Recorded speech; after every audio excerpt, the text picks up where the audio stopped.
자, 주택법의 핵심 정리 6번째 시간입니다. 자, 혼자 공부할 수 있게 잘 여러분들 강의를 제작해서 올리고 있습니다.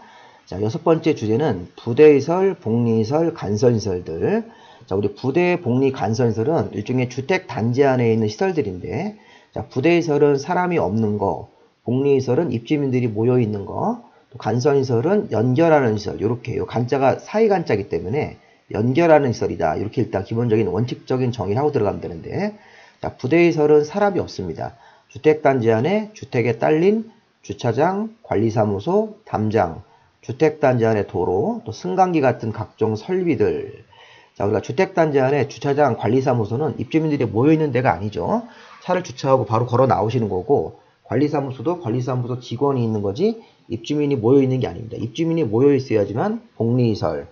자, 담장, 주택단지 안에 도로는 입주민들이 모여있지 않고 이 주택단지 안에 딸려있는 부대시설로 보는 겁니다. 자, 반면에 우리 복리시설, 자, 주택단지 안에 있는 시설인데 입주자들의 생활복리를 위한 입주민들이 사용하는 어린이 놀이터, 근린생활시설, 근린생활시설이 아파트 단지 안에 상가입니다.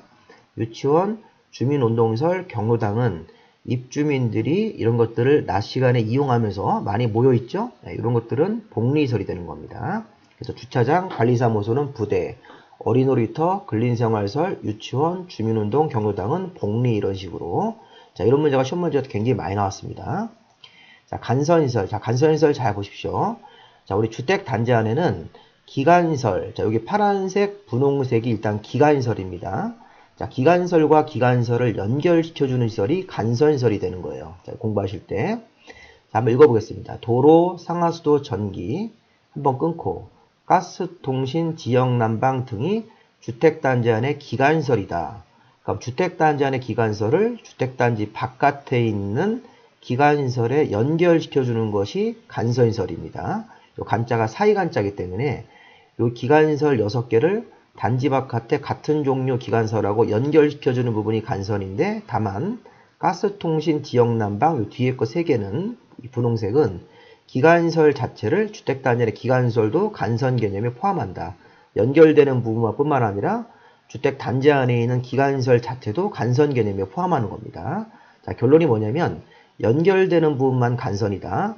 그런데 여기 뒤에 거 분홍색 3개는 주택단지 안의 기간시설 자체도 간선 개념에 포함하기 때문에 이 분홍색 3가지가 중요한 거예요. 분홍색 3가지는 연결되는 부분도 간선이고 그 기간시설 자체도 간선 개념에 보는 겁니다. 자, 그림으로 한 번 더 설명을 들어보겠습니다. 자, 여기 파란색 도로, 상하수도, 전기. 우리 좀 전에 봤던 도로, 상하수도, 전기. 가스, 통신, 지역, 난방. 자, 색깔도 읽어 넣었습니다. 도로, 상하수도, 전기가 주택 단지 안의 기간시설이고 가스, 통신, 지역, 난방도 주택 단지 안에 있는 기간시설인데, 이 기간시설을 단지 바깥에, 이 주택 단지 바깥에 나와 있는 기간시설하고 연결시켜주는 부분이, 연결되는 부분이 이게 원래는 원칙적인 간선시설입니다. 간선시설은 사이 간자를 써서 2개의 기간시설 사이를 연결해 주는 것만 간선인데, 다만 요 예외가 중요한 거예요. 예외. 요 가스, 통신, 지역, 난방, 분홍색 3개. 요 가스, 통신, 지역, 난방, 분홍색 3개는 주택 단지 안에 있는 기간시설도 간선 개념에 포함시키는 겁니다.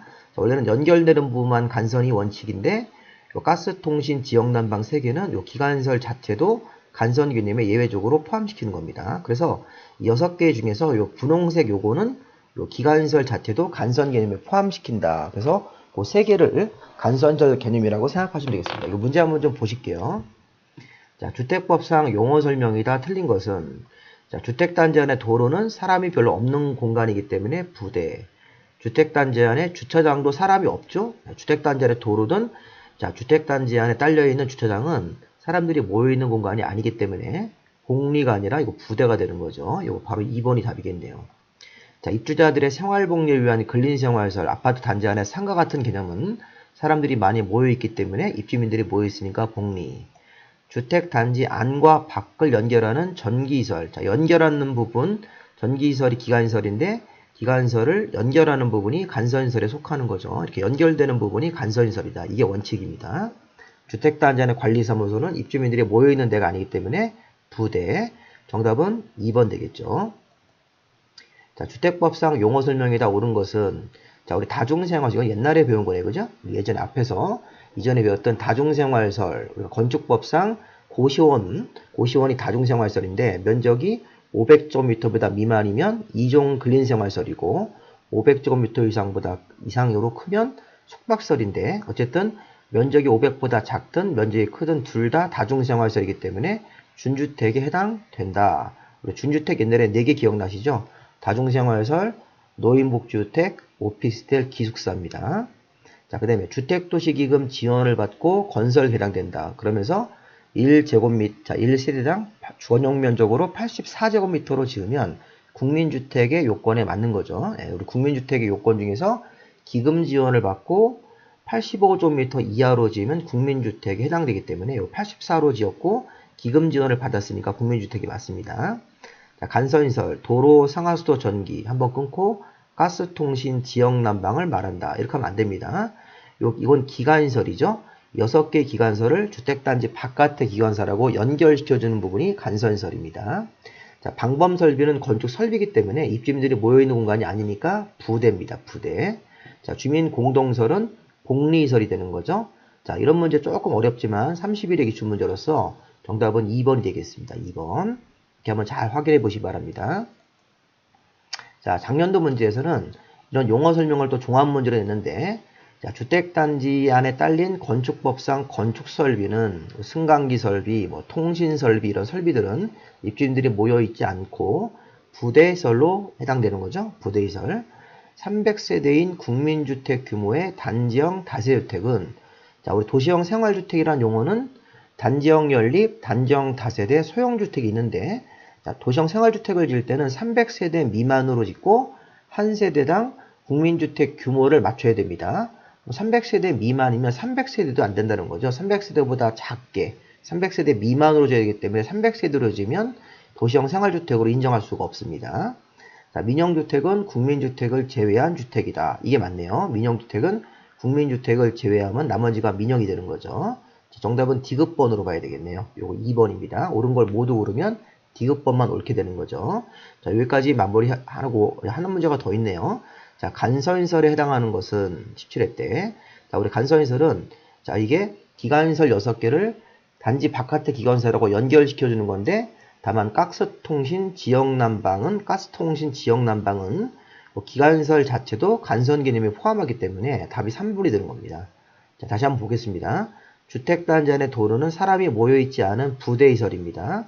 자, 주민운동설 같은 경우, 자, 주민운동설 같은 경우도 사람들이 많이 모여있는 개념으로 봐야 되니까 복리, 주차장 같은 경우도 부대, 관리사무소도 부대, 근데 지역 난방은 이게 원래 기간시설입니다. 자, 도로, 상하수도, 전기, 가스통신, 지역 난방, 그러면 원래는 주택단지 안의 기간시설이다. 그거를 주택단지 바깥의 기간시설하고 연결시켜주는 부분이 간선시설인데, 다만 가스통신, 지역 난방이라는 그 뒤에 거 3개는 해당 단지 안의 기간시설도 간선 개념에 포함시키기 때문에 3번이 답이 되는 겁니다. 1번은 부대, 2번은 복리, 4번, 5번은 부대시설입니다. 이 3번은 간선시설로 분류할 수 있는 요건이 됩니다. 이런 문제 쉽지가 않은 문제입니다. 한번 잘 생각해 보시기 바랍니다.